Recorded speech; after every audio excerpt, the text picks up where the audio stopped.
de ácidos nucleicos, comenzando por el Southern blot. Southern blot o hibridación tipo Southern es una técnica que nos va a permitir identificar un fragmento específico de ADN que se encuentra en un grupo de muchas moléculas distintas de ADN. Generalmente se hace en genomas completos. Esta técnica fue inventada por Edwin Southern en 1975 y de aquí es de donde obtuvo su nombre. Bueno, vamos a ir viendo los pasos que se tienen que realizar para hacer una Southern blot. Lo primero es extraer y purificar el ADN.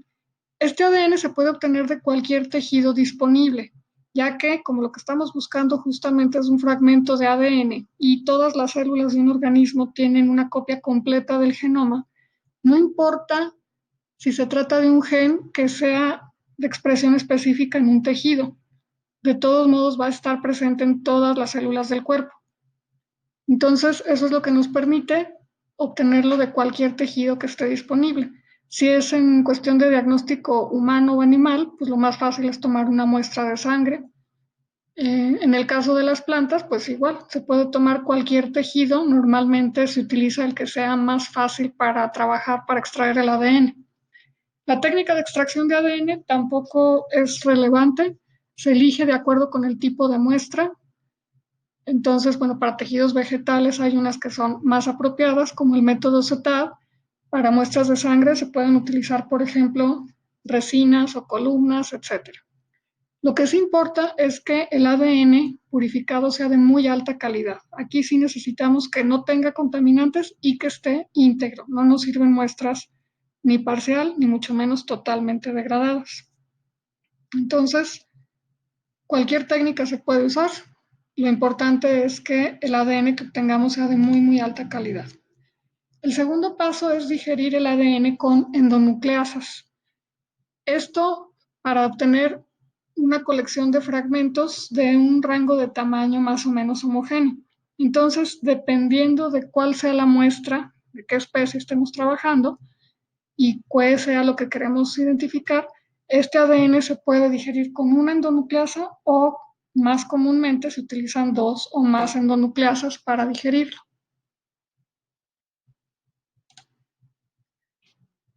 Bueno, una vez que tenemos ya el ADN fragmentado, se hace una electroforesis en geles de agarosa. Aquí sí se hacen condiciones un poco diferentes, ya que necesitamos desnaturalizar el ADN para después poder hacer la hibridización. Entonces, después de realizar la electroforesis de manera normal y rutinaria, el gel de agarosa se sumerge en una solución alcalina de 1.5 molar de cloruro de sodio y 0.5 molar de hidróxido de sodio entre 15 y 30 minutos para lograr la desnaturalización de todos los fragmentos de ADN. En estas condiciones, una vez que regresemos este gel, lo saquemos de estas condiciones alcalinas, de todos modos el ADN va a permanecer desnaturalizado. Bueno, después de esto se va a sustituir la solución anterior por una solución para neutralizar el gel, que se prepara con 0.5 molar de tris, con el pH ajustado a 7 con ácido clorhídrico y 3 molar de cloruro de sodio. Y como les decía, el ADN va a permanecer desnaturalizado. Después se hace la transferencia de las bandas de ADN a una membrana. Se pueden usar membranas de nitrocelulosa, fueron las primeras que se usaron, son caras, tienen algunos otros inconvenientes y actualmente las que más se utilizan son de nylon. Como les pongo aquí en estas imágenes, se pueden comprar membranas precortadas, como las de la izquierda y la derecha, o se pueden comprar rollos de nitrocelulosa o de nylon, como el que está en medio, y uno va cortando los fragmentos del tamaño que necesita. Bueno, para hacer la transferencia de ADN a la membrana, se realiza con buffers. Hay dos, el SSPE, que consta de cloruro de sodio, 2.98 molar, EDTA 0.02 molar, y buffer de fosfatos 0.2 molar con un pH de 7.4. Otro buffer que se utiliza es el SSC, que tiene cloruro de sodio 3 molar, y citrato de sodio 0.3 molar con un pH de 7.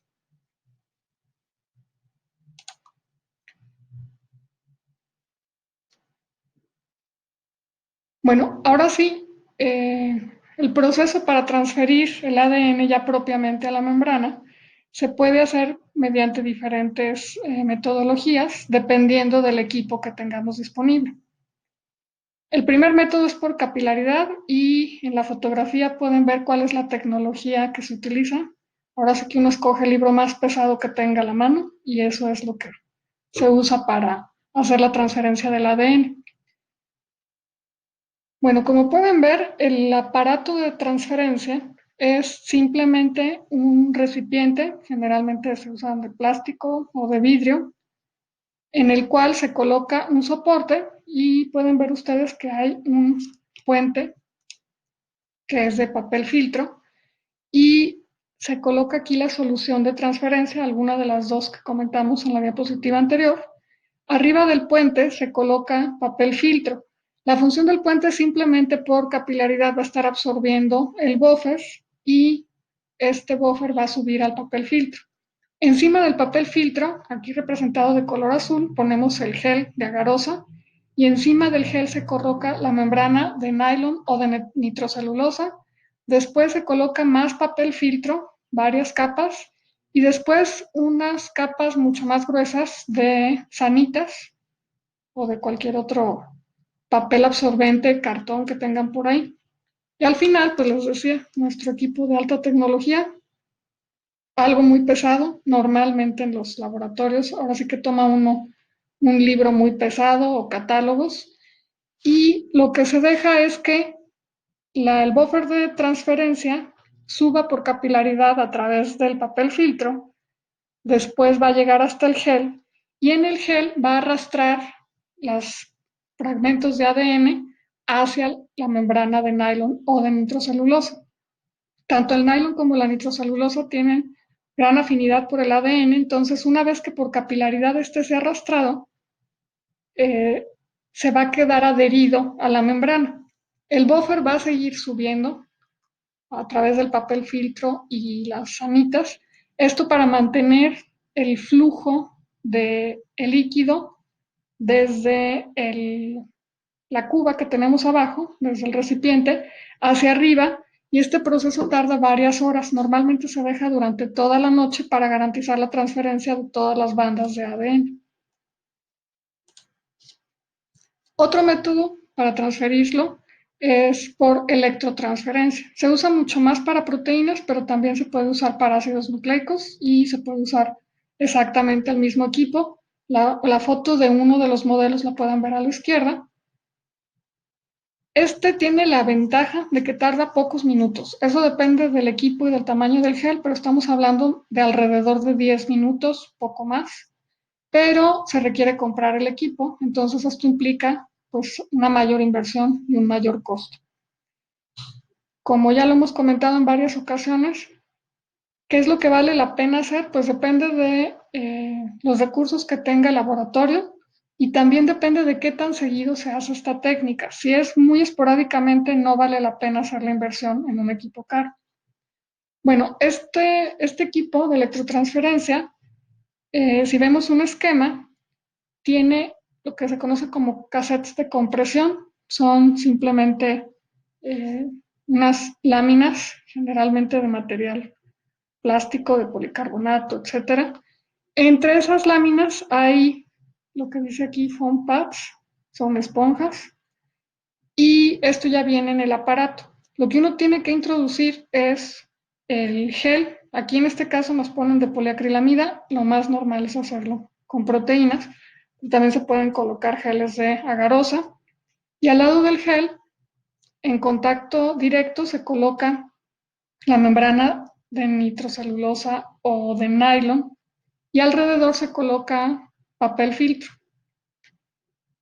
Este equipo, como pueden ver aquí, tiene sus electrodos, pero en este caso los electrodos no van a estar orientados de arriba hacia abajo, como cuando corremos los geles horizontales, sino que del lado donde ponemos el gel debe quedar el electrodo negativo, que es uno de estos, y del lado contrario, que es adectando la cara hacia la membrana, va a quedar el electrodo positivo.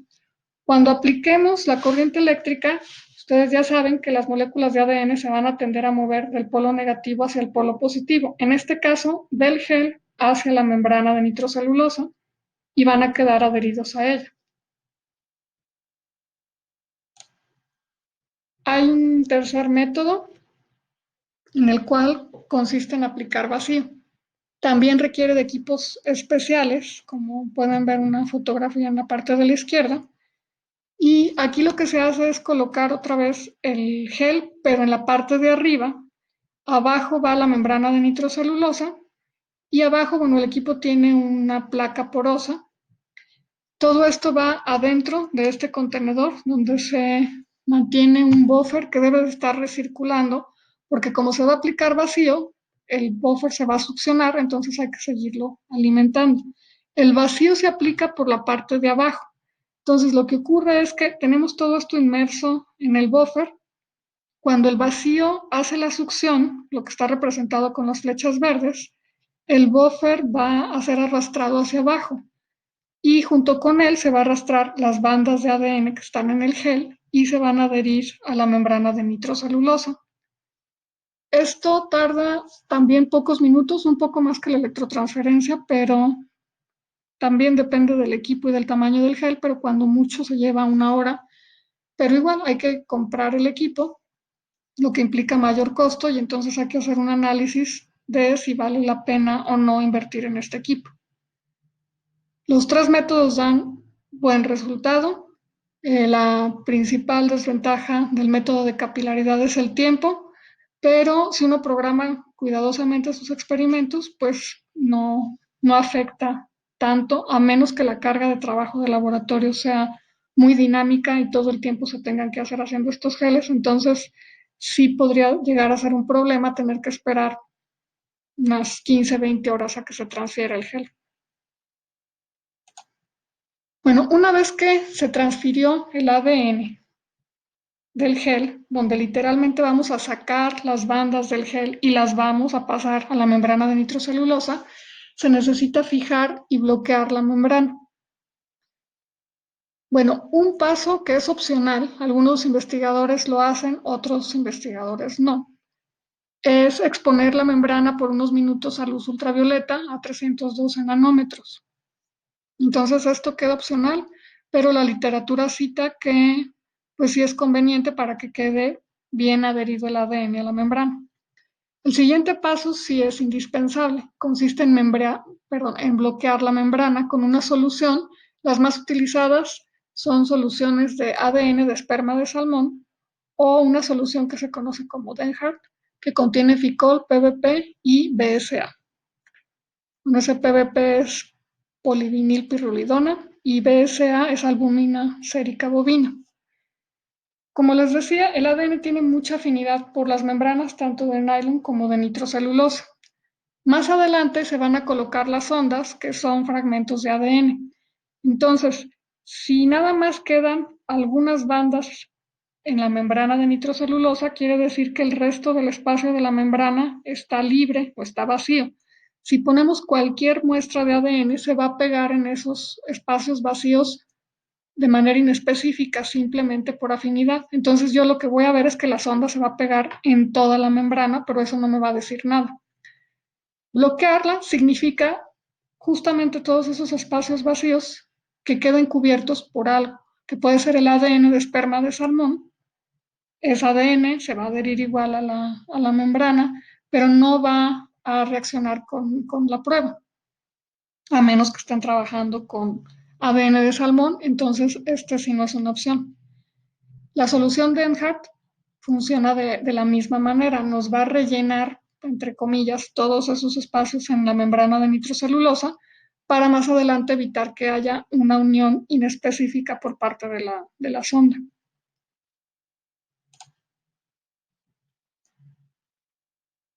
Bueno, ahora el siguiente paso, ya una vez que la membrana está bloqueada, es ahora sí incubarlas con la sonda.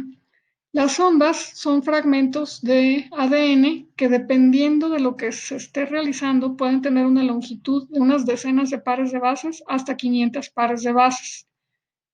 El tiempo de hibridización va desde 1 a 16 horas. Eso depende mucho de la longitud de la sonda. Entre más larga, necesitamos tiempos de hibridización más prolongados.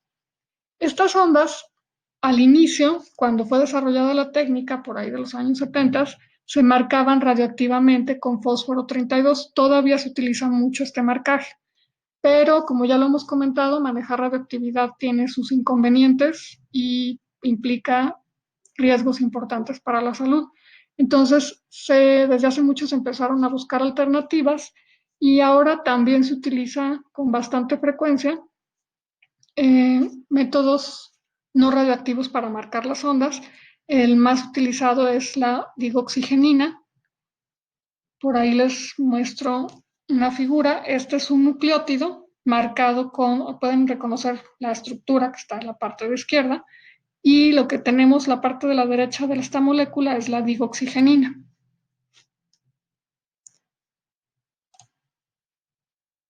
Bueno, antes de pasar a esto, para la incubación con la sonda, lo que se hace es tomar la membrana de nitrocelulosa. Normalmente se introduce una bolsa tipo Ziploc o se coloca en un recipiente de plástico con la solución que contenga a la sonda, y este tiempo de hibridización va a permitir que la sonda se aparee con el ADN. Hay que recordar que este ADN está desnaturalizado, entonces lo que tenemos en la membrana es ADN de cadena sencilla y las ondas va a poder interactuar con él. La sonda solo se va a adherir al fragmento al que sea complementario, es decir, al fragmento para el que fue diseñada.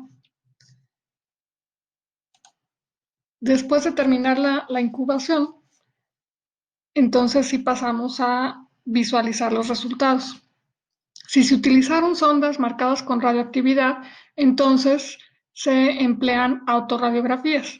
En la figura de la izquierda tenemos la imagen de la electroforesis en gel de agarosa. Por ahí en el carril marcado como L tenemos el marcador de peso molecular. Y en el resto tenemos las muestras. Vemos barridos algunas bandas discretas porque estas son muestras digeridas. Entonces aquí lo que tenemos son muchos fragmentos de muchos tamaños de ADN. Una vez que esto es transferido a la membrana de nitrocelulosa e incubado con la sonda, la membrana se coloca en contacto con papel radiográfico y donde se haya pegado la sonda radioactiva se va a velar la película. Eso es lo que estamos viendo en esta imagen de la derecha. Solamente en algunos carriles hubo hibridización y solo de una de las bandas para la que se especifica la sonda y no para el resto de fragmentos de ADN. Y ahí es donde vamos a ver estas manchas que nos están indicando un resultado positivo. Cuando se marca con digoxigenina, se hace pues realmente una especie de inmunoensayo. La membrana se incuba con un anticuerpo antidigoxigenina, que además este anticuerpo va a estar conjugado con fosfatasa alcalina.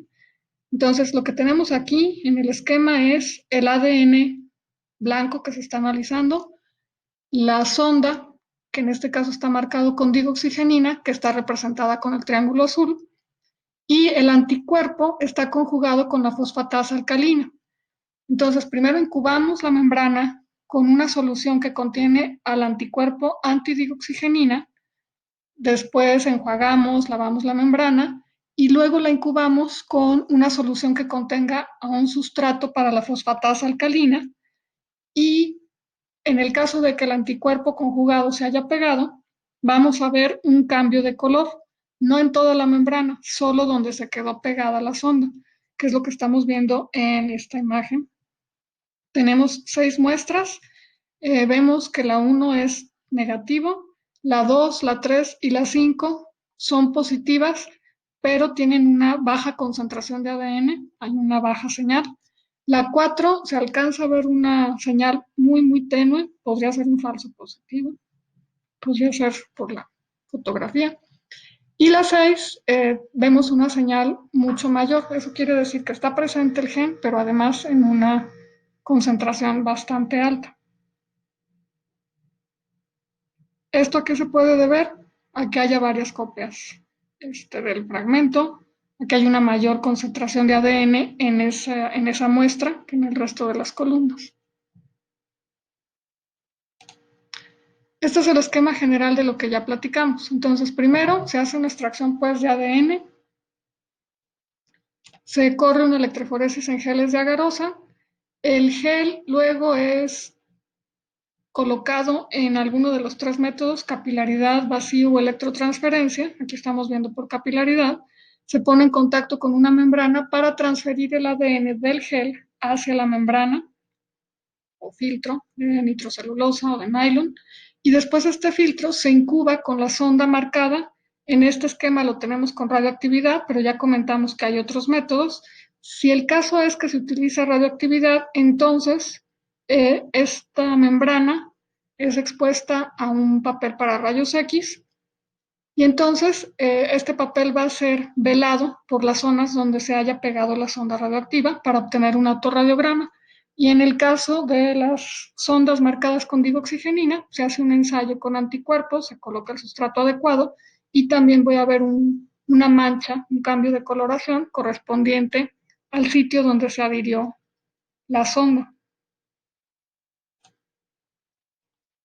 ¿Para qué se puede utilizar el ensayo de Sudenblot? Tiene muchas aplicaciones, vamos a ver solo algunos ejemplos muy representativos, pero las posibilidades son mucho mayores, mucho más alcance. Bueno, en este primer ejemplo se puede analizar el número de copias de un gen, tanto de individuos de genotipo silvestre como de individuos transgénicos. En este ejemplo, se trata del análisis de varias líneas transgénicas de maíz. Cuando se hace transformación genética, por la mayoría de los métodos disponibles, no tenemos control del número de copias que se insertan del transgen en el genoma. Cuando se insertan muchas copias del transgen, se presentan composiciones irregulares de repeticiones invertidas, es decir, se puede pegar el transgen varias veces, pero en unas va a ser en sentido, en otras en antisentido, va a haber rearreglos del transgen, etc. Esto es indeseable porque va a tener un efecto negativo en la expresión del transgen.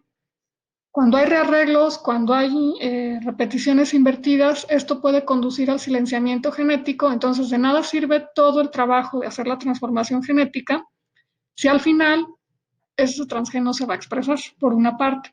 Y por otra parte, eso también me explica estos rearreglos, estas inserciones extrañas del transgen y en varias copias, que las bandas se vean de diferente peso molecular. Entonces, en este ensayo tenemos en el primer carril hacia la izquierda el control, es decir, aquí tenemos el fragmento de ADN, el transgen, que se introdujo al maíz. Ese es el control positivo. El control negativo es una planta de maíz o el ADN de una planta de maíz no transgénico de genotipo silvestre, que obviamente no tiene esa característica, no tiene ese transgen. Y todas las demás son líneas transgénicas de maíz que se están evaluando para ver cuáles se conservan para después hacer programas de cruzas y mantener estas líneas ya como variedades transgénicas nuevas de maíz y las que tienen múltiples copias, pues en este caso no les interesaban y las desecharon. Entonces lo que podemos ver claramente es que en el carril 3 tenemos por ahí un par de copias del transgen, pero particularmente, bueno, no me voy a poner a leer los numeritos porque están muy largos, me voy a trabar la lengua, pero en el carril 4, el 8 y el 9 hay múltiples copias del transgen. Estas líneas fueron desechadas. Los que sirven son los de los carriles 5, 6, 7 y 10. Esos son los que presentan copias únicas y son las líneas que se pueden rescatar. Entonces, después de hacer una transformación genética y verificar si el transgen se insertó o no, no acaba la historia. Hay que hacer análisis para ver cuántas copias se insertaron y aparte de esto, de todos modos, hay que monitorear el genotipo de las plantas transgénicas, el fenotipo de las plantas transgénicas, si hay alguna alteración en el desarrollo, antes de poder emplear esta variedad ya como cultivo en los países, en las zonas donde es permitido el cultivo de transgénicos.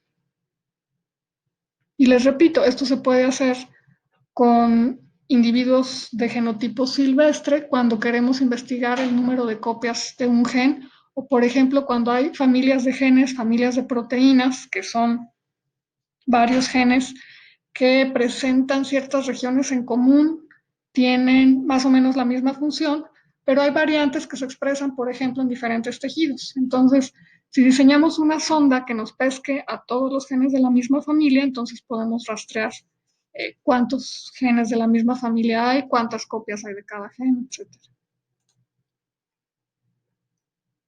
También se puede usar Sudenblot para tipificación de alelos. Bueno, hablamos de plantas transgénicas, ahora vamos a hablar de animales transgénicos. Con los animales, la cuestión de obtener organismos genéticamente modificados pues tiene sus propias peculiaridades y complejidades. Entre los métodos de transformación, el que más se utiliza es la microinyección de pronúcleos masculinos. Entonces, una vez que este pronúcleo se fusiona con el núcleo del óvulo, nos completan el número cromosómico, se desarrolla el embrión, se desarrolla el feto, etcétera, pero van a ser obviamente organismos eh, hemicigotos. Esto quiere decir que por parte del pronúcleo masculino que fue transformado van a tener el transgen, pero el pronúcleo femenino no va a tener el transgen y no va a tener ningún alelo correspondiente con ese transgen. Entonces, lo que se hacen son cruzas de animales que contengan al transgen para poder obtener líneas homocigotas que ahora sí tengan las dos copias de este transgen. Entonces, lo que estamos viendo aquí es, se hizo una transformación, se agregó un gen y se utilizó una sonda que identifica también un gen silvestre. Entonces, el gen silvestre tiene genera un fragmento de alto peso molecular, que es el que estamos viendo en la parte de arriba del gel, y el gen transgénico es un fragmento mucho más pequeño. Entonces, tenemos a la izquierda el control, que es un organismo, un individuo de genotipo silvestre, no tiene integrado ningún transgen. Y después tenemos tres individuos que son heterocigotos, presentan la copia del gen silvestre y otra copia del gen, bueno, del transgen en este caso. Y el último individuo, el que dice menos menos, este sí es el que tiene las dos copias ya del transgen. Este individuo ya es el que se mantiene, perdón, en un programa de cruzas controladas para tener una línea de animales transgénicos. En este caso son ratones knockout. Eh, ¿Por qué está reconocido el transgen y el gen silvestre por lo mismo? Bueno, porque en los organismos knockout lo que se hace es tomar como transgen al mismo gen que se desea silenciar, pero se toma un fragmento, puede ser más pequeño, como en este caso, y la secuencia invertida. Entonces, el ARN, producto de la expresión del gen silvestre, se va a topar con, ahora sí que su copia en negativo, que es el ARN producto del transgen, que es una copia invertida. Entonces, estos ARNs se van a parear porque son complementarios, van a formar ARN de doble cadena y la célula, lo que va a hacer, la célula animal, es degradar este ARN de doble cadena. Y por lo tanto, aunque se produzca el ARN del gen silvestre, este no va a poder ser traducido, no se va a generar la proteína y así es como se logra el silenciamiento. Esto es muy común en ratones, en ratas de laboratorio, que se utilicen individuos knockout a los cuales se les apaga un gen con el fin de que desarrollen una enfermedad y poder hacer estudios en cómo se desarrolla esa enfermedad, cómo es la progresión, poder probar tratamientos, etcétera.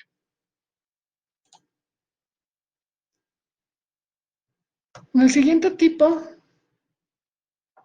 de hibridación de ácidos nucleicos es el Northern Blot. A este le pusieron así porque si el otro se llamaba Southern, pues entonces a este le ponemos Northern para seguir con los puntos cardinales, nada más por eso. Bueno, esta técnica es casi idéntica al Southern Blot. La principal diferencia, la crucial, es que esta permite identificar un ARN en un grupo constituido por muchas moléculas distintas de ARN. Esta se utiliza para determinar el peso molecular y la abundancia de una molécula específica de ADN en un tejido en particular o en un estadio de desarrollo particular. Bueno, antes de empezar a comentar sobre el proceso para hacer un Northern Blot, nada más hay que tener muy en cuenta que, como decíamos al principio de la presentación, vamos a tener copia del genoma en todas las células del individuo. Entonces, no importa cuál gen esté buscando, ni dónde sea que actúe ese gen, de todos modos va a haber copias en todos lados. En cambio, si estoy estudiando el ARN, ahí sí cada célula, cada tipo celular, cada órgano, cada tejido tiene su perfil de expresión. En otras palabras, en cada célula va a haber ciertos ARNs presentes porque esos genes están expresando, están encendidos, y otros genes van a estar apagados y no va a formarse ARN mensajero a partir de ellos. Entonces, aquí sí, la extracción no puede ser de cualquier tejido. Si lo que estoy pretendiendo yo ver es la expresión diferencial de genes, por ejemplo, en una planta, cuáles se expresan en raíz, cuáles en hojas, cuáles en tallos, etcétera, entonces no puedo tomar toda la planta o cualquier órgano, sino que tengo que ir viendo órgano por órgano, hacer la extracción de ARN para estudiar el perfil de expresión o para estudiar, en este caso, un ARN en particular que me interesa. Entonces aquí sí estamos limitados. Estamos hablando también de animales y quiero saber qué es lo que se expresa en un gen que se expresa en hígado. Entonces necesariamente tengo que tomar una biopsia de hígado para hacer el estudio Northern Blot. Bueno, dicho esto, el primer paso también va a ser la extracción y purificación de ARN. Y en este caso sí es importante usar protocolos de extracción desnaturalizantes. Hay varios protocolos disponibles. Los que no son desnaturalizantes quedan descartados. Y de entre los desnaturalizantes, pues ahí sí se puede escoger el más apropiado. O bien, se hace la extracción de ADN y posteriormente se da un tratamiento para desnaturalizarlo. ¿Por qué? Porque tenemos el ARN de cadena sencilla, sí, pero este va a tender a formar plegamientos intracatenarios, lo cual nos va a estorbar porque la sonda no va a poder interactuar con una molécula de ARN que está plegada sobre sí misma. Tenemos dos opciones para desnaturalizar al ARN. Usar formaldehído, que es lo que está en la parte de la izquierda, o glioxal. Bueno, en ambos casos, aquí tenemos representada la molécula de ADN, no tenemos todo el nucleótido, nos están obviando la ribosa y el grupo fosfato, pero bueno, sabemos que por ahí están. Nada más nos están mostrando la estructura de la base nitrogenada, que en este caso es una adenina. La adenina tiene un grupo amino en esta posición y aquí les estoy mostrando la estructura química del formaldehído. El formaldehído va a formar aductos con las adeninas y con otras bases nitrogenadas, principalmente la guanina, a través del carbono del formaldehído va a unirse al grupo amino y esta es la molécula que nos va a quedar. Si recuerdan, las bases nitrogenadas se aparean unas con otras a través de puentes de hidrógeno.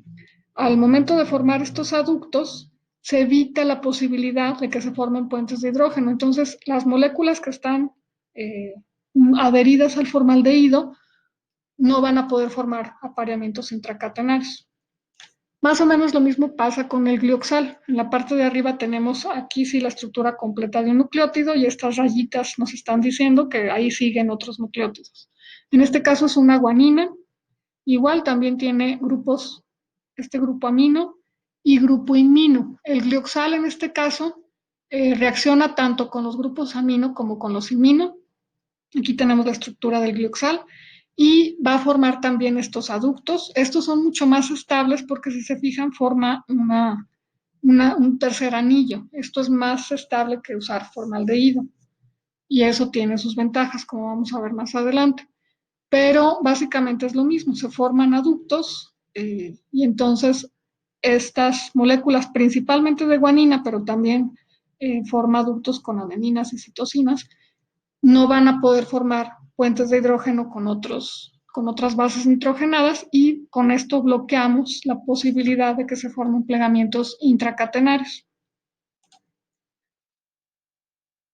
Bueno, después se hace una electroforesis de ARN.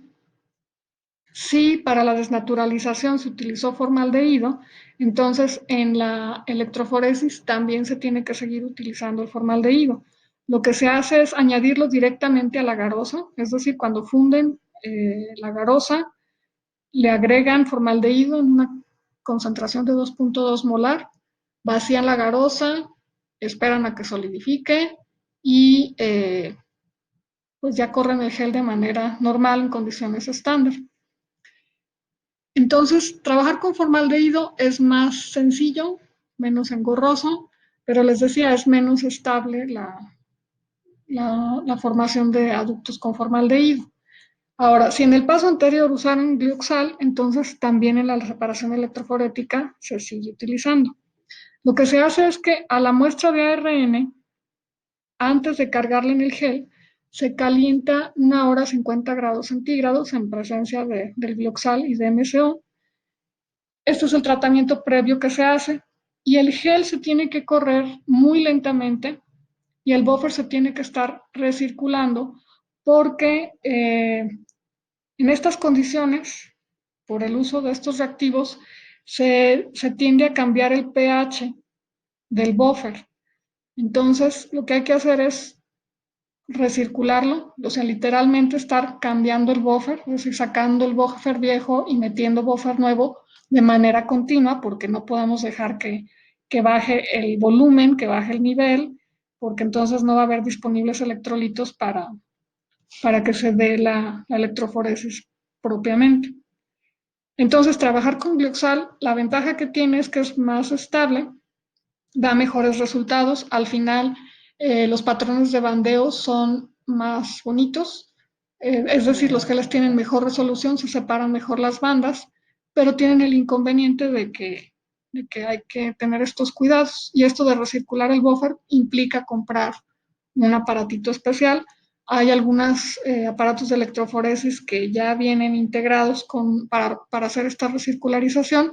Hay otros a los que se les puede adaptar, conectarles el recirculador de buffer, pero en cualquier caso, pues es más latoso y nos implica un mayor costo económico. Entonces, este es el esquema general. Aquí, bueno, el que les puse viene como si fuera para ADN, pero como ya comentamos, es básicamente lo mismo, pero aquí en lugar de extraer ADN, perdón, se extrae ARN y no es necesario hacer una digestión enzimática, porque el ARN ya lo vamos a obtener en fragmentos discretos. Tanto el ARN mensajero, que es el que interesa en estos ensayos, que de hecho se puede hacer una purificación para eliminar el ARN ribosomal y el de transferencia, o en otros protocolos se pone todo el ARN junto, pero el ARN en realidad que se va a analizar es el ARN mensajero. Bueno, después de esto, ya para los dos es más o menos igual, con las salvedades de los procesos de desnaturalización y los buffers específicos que se utilizan.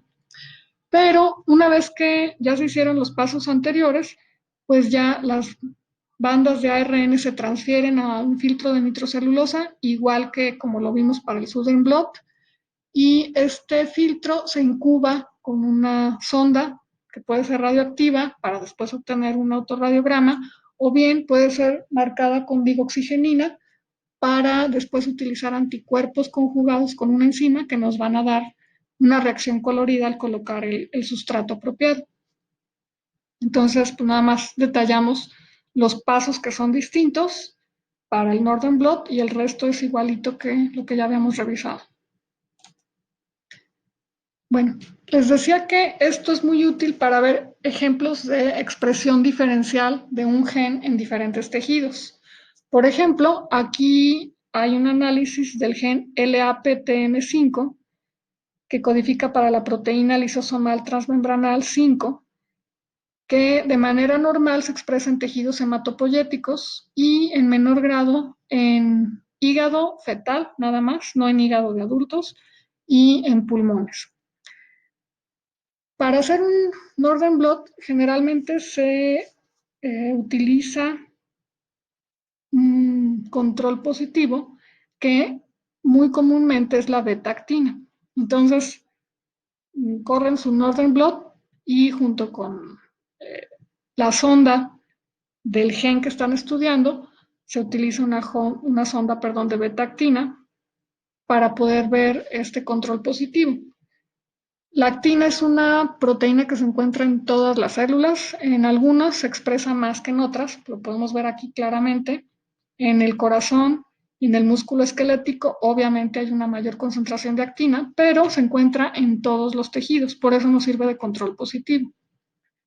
Bueno, entonces este es el control y la parte en estudio es la porción de arriba. Entonces podemos ver la expresión de estos ARN mensajeros en diferentes órganos.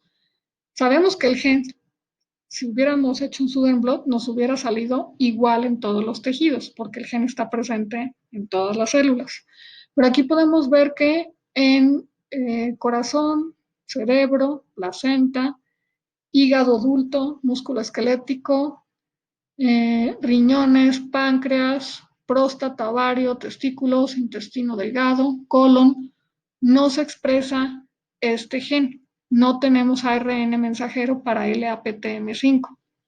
Donde sí lo encontramos en una concentración muy alta, porque aquí también podemos ver la cantidad de transcritos, al menos semicuantitativamente, y vemos claramente que son mucho más abundantes en vaso y en linfocitos de sangre periférica. Obviamente, estamos hablando de una proteína que se expresa en tejidos hematopoyéticos. Y también vemos una expresión en, bueno, estos son tejidos, este pequeño cuadrito que está acá son tejidos fetales y estos son tejidos adultos. Entonces también vemos que hay una expresión en tejidos fetales, en vaso, nódulos linfáticos, timo, en médula ósea y en el hígado, en el caso de los fetos. También acá tenemos una expresión del timo y también muy bajita, pero también la hay en pulmones de tejido adulto. Entonces esto nos permite ver la expresión pues de un gen. Aquí lo vemos en un ejemplo en tejidos animales, pero igual se pueden hacer estos estudios en tejidos vegetales. Otra aplicación muy interesante del Northern Blot es para rastrear procesamiento alternativo de intrones. Bueno, en este ejemplo tenemos un gen que codifica para la miostatina en ovejas. En la parte de arriba a la izquierda, la figura que dice B, tenemos cómo es el gen. Vemos que hay 3 exones y hay un intrón críptico. Esto quiere decir que este fue el que encontraron que a veces se porta como intrón y a veces se porta como exón. Y bueno, vemos aquí representados los otros intrones. Bueno, este gen, a través de este estudio que realizaron con Northern Blot, puede generar 2 proteínas distintas. La miostatina, digamos que la miostatina canónica y la MSB.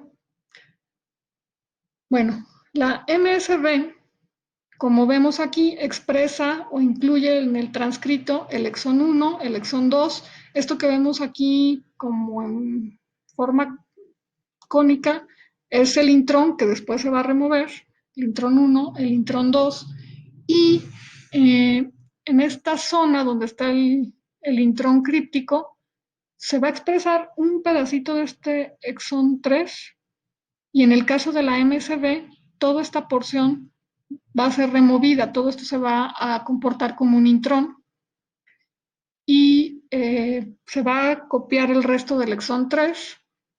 Y aquí nos ponen, bueno, un segmento más largo que continúa, que corresponde a 4.5 kilobases. Esto es pues el ARN de la MSB que nos va a producir un tipo de proteína. Y como tiene alto peso molecular, lo vamos a ver. Bueno, aquí están cambiados. Esta flechita debería estar para acá. Esta es de alto peso molecular, unas 4.500 bases, entonces vamos a tener un ARN mucho más pesado.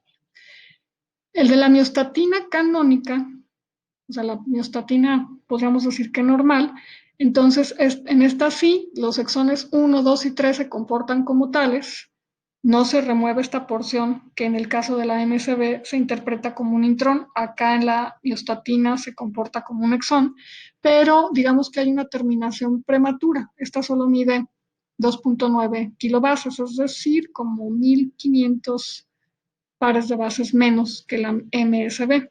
Como es más cortita, esta flecha está mal, esta es más ligera, va en la parte de acá arriba. Y entonces analizaron la expresión de estos mismos genes, pero con procesamiento alternativo. Este gel corresponde a diferentes tejidos tomados de animales de 1 a 3 meses de edad, es decir, animales todavía muy, muy jóvenes que están en pleno crecimiento, en pleno desarrollo de masa muscular, y vieron que pues bíceps, cuádriceps y semitendinoso, que son músculos pues que obviamente son muy valorados comercialmente porque es lo que nos comemos estos animalitos, tienen una muy alta concentración de miostatina canónica y también están expresando la MSB. En corazón, en hígado, en riñones, en ovarios, en piel, en la aorta, este es el control negativo, no tenemos expresión de ninguno de los dos, es decir, el gen ahí está completamente apagado, no está produciendo ni una ni otra cosa. En el cerebro también hay expresión de la miostatina canónica y muy bajita de la MSB. En testículos y eh, en intestinos hay una expresión también muy bajita de la miostatina.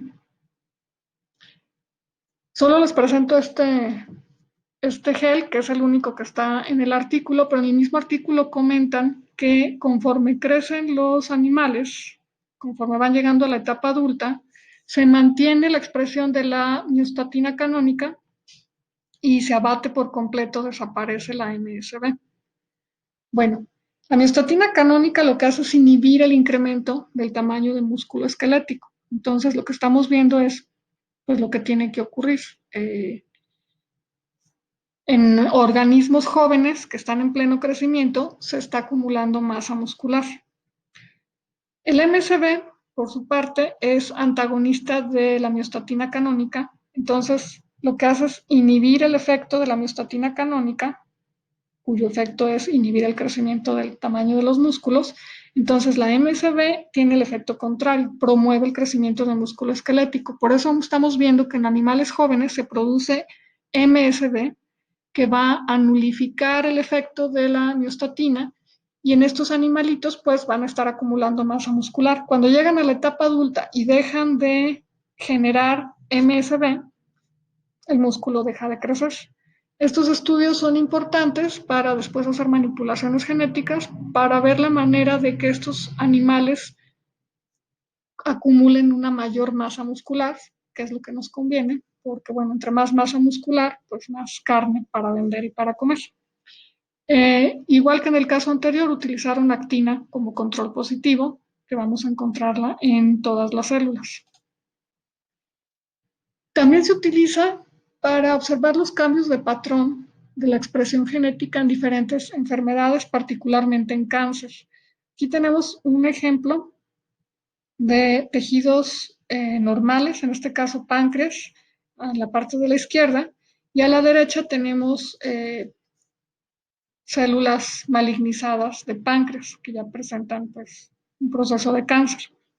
Y lo que se está analizando es la expresión de dos genes. Entonces, en el recuadro de arriba tenemos los ARN mensajeros para el EGF, que es el factor de crecimiento epidérmico, y en el recuadro de en medio para el TGF-alfa, que es el factor de crecimiento de transformación.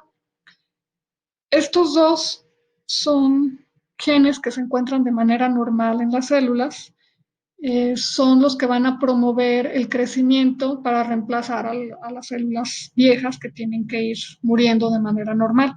Entonces tienen una expresión en ambos casos, pues esto es lo que veríamos de manera normal, una expresión reducida.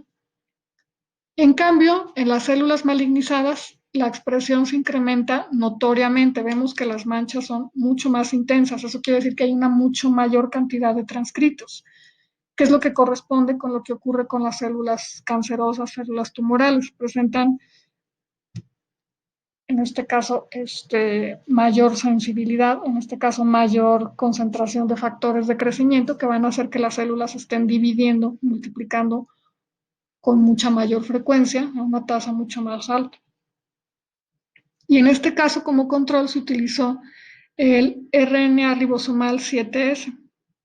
También los RNAs ribosomales los vamos a encontrar en todos los tejidos y también, por lo tanto, se pueden usar como controles positivos en estos ensayos. Y esos serían el Southern Blot, el Northern Blot y algunos ejemplos de sus aplicaciones.